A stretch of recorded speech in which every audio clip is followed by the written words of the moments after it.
See What I See, exclusive on Spotify. Download Anchor untuk bikin podcastmu gratis.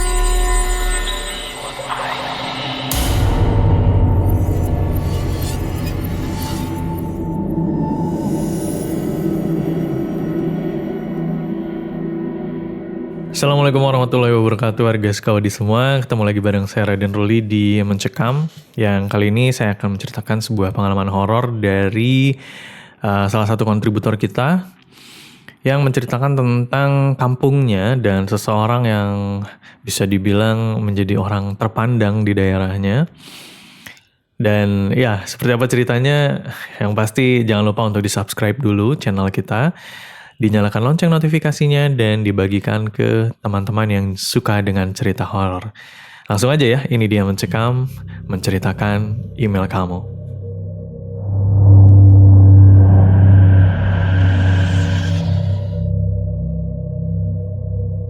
Kampung kami adalah salah satu kampung sentra pengrajin rotan. Hampir semua kepala keluarga memiliki bisnis yang seperti itu. Ya, hanya ada beberapa saja yang memilih pekerjaan lain.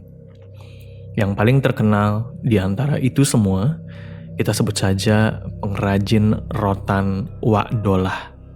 Beliau adalah seorang pria tua yang bisa dikatakan cukup sepuh usianya, mungkin sekitar 65 tahun. Wak Dolah memulai bisnisnya sejak dulu kala.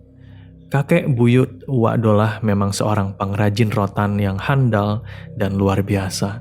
Jika warga kampung lain hanya merintis usahanya hanya di sekitar kampung saja, tapi Wak Dolah ini rotannya bisa dibilang sudah terjual di mana-mana, bahkan sampai ke luar negeri. Kata orang-orang yang suka dengan hasil rotan Wak Dolah itu bilang bahwa memang sentuhan turun-menurun dari keluarga Wak Dolah ini sangat konsisten dan berbeda kualitasnya dibanding pengrajin rotan yang lain. Selain terkenal dengan sentra pengrajin rotannya, kampung kami juga dikenal dengan kontur tanahnya yang naik turun tak menentu dan terlihat tidak rapi. Hingga bisa dikatakan rumah Wak Dolah ini terlihat dengan jelas dari rumah kami yang 6 lantai. Iya benar, 6 lantai. Karena dulunya kakek buyut saya adalah seorang pemilik wisma. Wisma puluhan pintu yang saat ini hanya dihuni sebagian saja. Tahun 2012, saya mendapat panggilan kerja di Singapura. Beberapa tahun saya tidak pulang kampung karena sebuah alasan. Hingga akhirnya di tahun 2018, saya bisa kembali dan keadaan di kampung ya, sudah banyak berubah. Hari itu saya pulang bertepatan dengan hari pertama puasa. Kampung ramai. Beberapa masjid besar dan taklim mengadakan pawai obor berkeliling kampung. Rasanya rindu sekali. Karena sudah hampir 8 tahun saya tidak melihat hal itu di negara tempat saya bekerja. Saya sedang ada di lantai 6 waktu itu, menikmati langit malam sambil menyaksikan pawai obor yang terlihat begitu jelas dan terlihat indah dari atas. Saya senyum-senyum sendiri. Rindu akan kenangan masa kecil ketika saya membawa obor, mengenakan peci yang kebesaran dan sarung kotak-kotak andalan saya. Pawai obor yang saya lihat mulai menjauh, tapi suara mereka sayup-sayup masih terdengar. Saya mengedarkan pandangan pada beberapa minimarket yang bersebelahan. Si merah dan si biru yang ramai oleh pengunjung. Lalu beralih pada sisi lain, tempat sekolah Arab tempat saya dulu bersekolah selama beberapa tahun. Di arah selatan ada rumah Wak Dolah yang sekarang menjadi 2 tingkat dan terbuka bagian jendelanya. Saya tertegun karena rumah itu sekarang semakin besar. Ya walaupun terlihat sunyi ya. Lampu sorot dari kota yang kerap berputar-putar membuat saya sesekali bisa melihat dengan jelas ke sisi rumah Wak Dolah. Saya melihat ada seorang anak laki-laki kecil dengan rambut tipis duduk di sebuah bangku kayu di dekat jendela rumah Wak Dolah. Wajahnya sekilas mirip sekali dengan Wak Dolah. Ya, mungkin saja itu cucunya Wak Dolah, gumam saya waktu itu. "Zik, ngapain di atas? Mau tarawih nggak?" Kakak saya memanggil dari lantai bawah.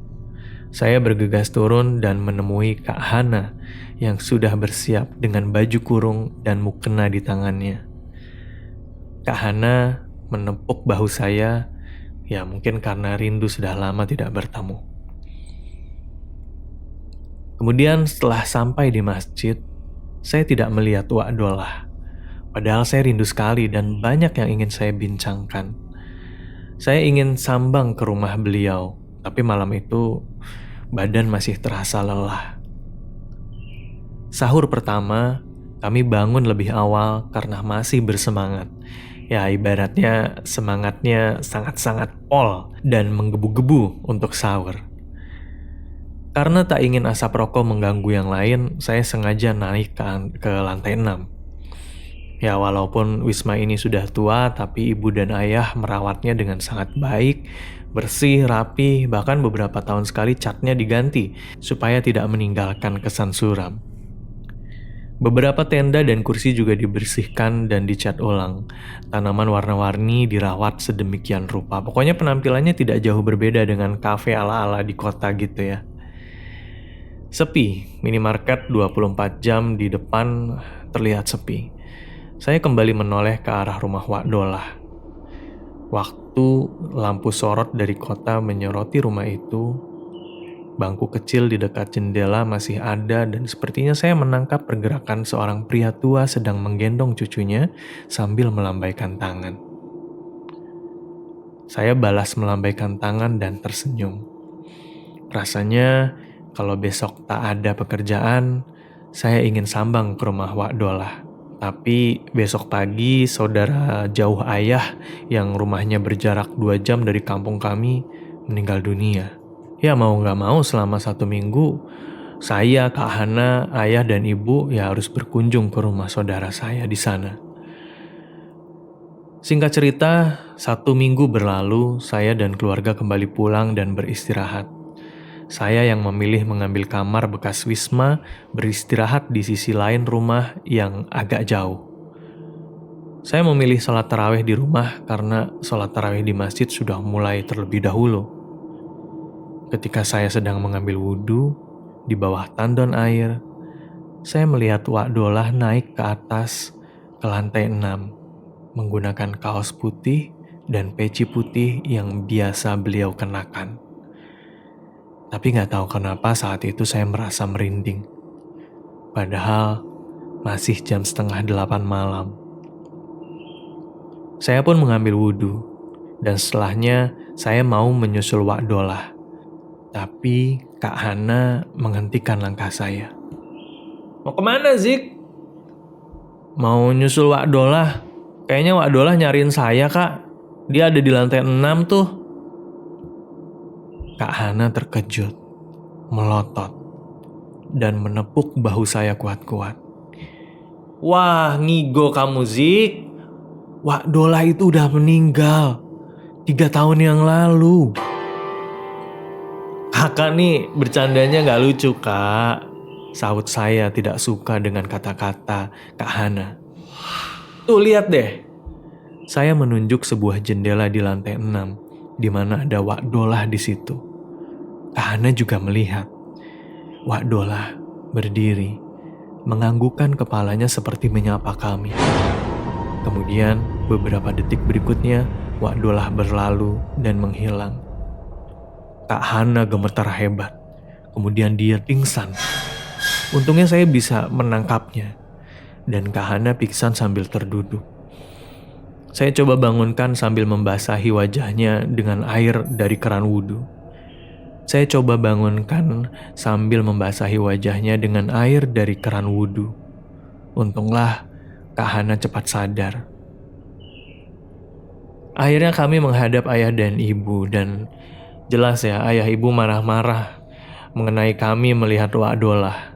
Iya kami, karena bukan saya saja yang melihat penampakan Wak Dolah ini, tapi Kak Hana juga.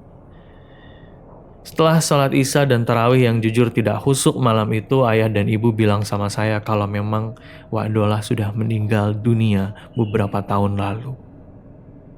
Dan berulang kali saya menjelaskan, saya melihat cucunya Wak Dolah dan bahkan Wak Dolah. Besoknya, ayah mengajak saya ke galeri Wak Dolah yang sekarang kosong melompong dan tidak ada lagi yang merawatnya. Berdebu, tidak terawat, dan hening.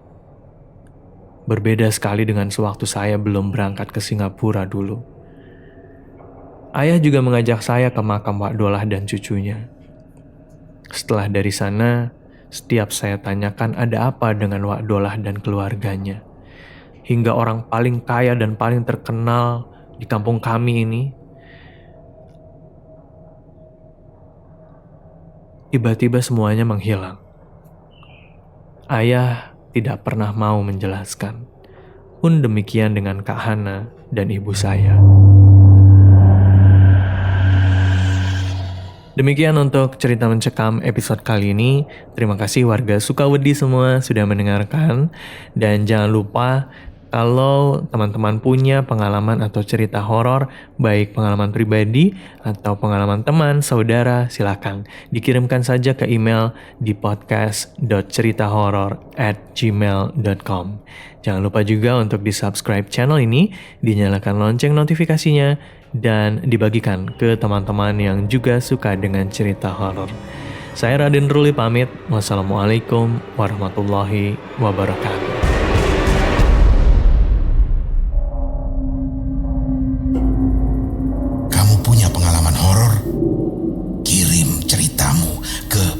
podcast.ceritahoror@gmail.com